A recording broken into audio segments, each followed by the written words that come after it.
All right, so lesson number 5 is always assume the sale.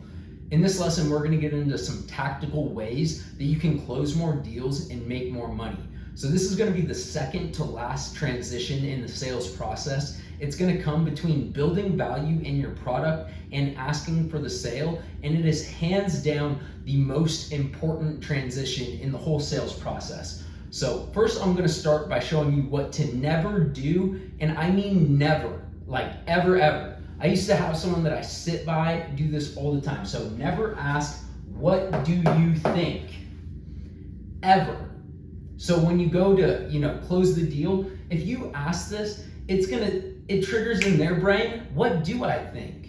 I need to think about this. I need to take some time and really think. They don't need to think, they need to do. You should only be pushing this product. You should only get to this point if this is a perfect fit for them, if this is a product that's going to work for them. So they don't need to think. Never ask, what do you think? Or you're just shooting yourself in the foot. They're gonna think about it until they get to another salesman who knows how to close a deal, and then they're not gonna think about it and they're gonna sign up with someone else and you're gonna lose out on money.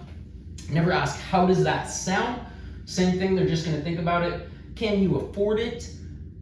In this transition, you're gonna have to be the most confident. This is your time to advise them on what is best and assume the sale. So what's gonna make this easier is, like I said in lesson number 1, will. Throughout the sale, you must assign ownership throughout the whole sale.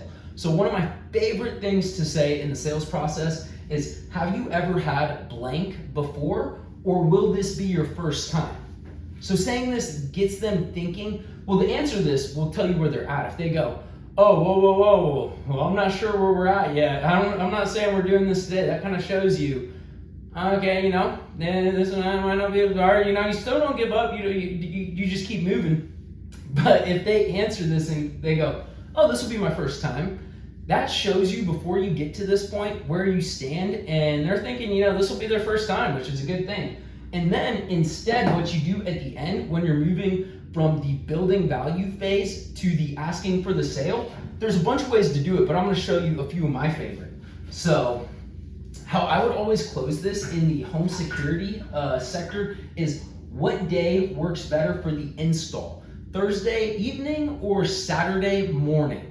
So give them 2 times, 2 slots, specific, and then they're not thinking, oh, am I doing this? They're thinking, what time is gonna work better? Thursday or Saturday? They think about it, hopefully they give you a time, or here's where the objections will come up. And we'll get into closes later, but this is why you have to have your arsenal of closes ready. You need to have a positive attitude when it comes to the close, and you need to be able to overcome them, but we'll get into that later. So write these down. What day works better for installation? Thursday evening or Saturday morning? Wait for an answer. If they say an answer, you're in there. Next one, what do you want to use? Credit, debit, or bank account? I love this one. You can use whatever you want. We can take credit card, debit card, bank account, and if they, whenever they give you a credit card or say, I'll put it on a Visa, boom, you get hyped up, you're in there. It assumes the sale. You're not asking them, is this what we're doing? You're asking, how are you going to pay? You're getting this. I'm sure you love it. How do you want to pay? Maybe if you're selling like some sort of a subscription base or something like that, how many times will you be coming in? 3 or 4 times a week? Like, what's your plan? Maybe if you're setting them up for a plan, how many times will you be coming in?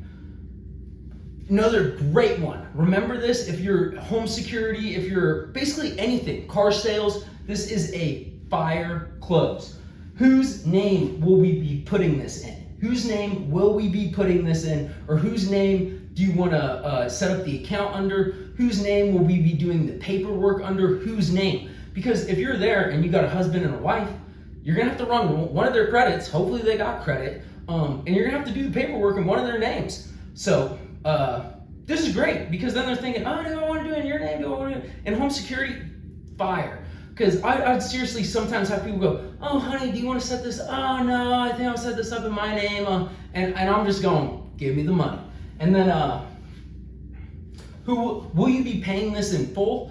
or who will you be financing with? So maybe if it's a product that's kind of on the line, like they can either pay in full or finance, you can ask them, hey, today will you be paying this in full or will you be financing?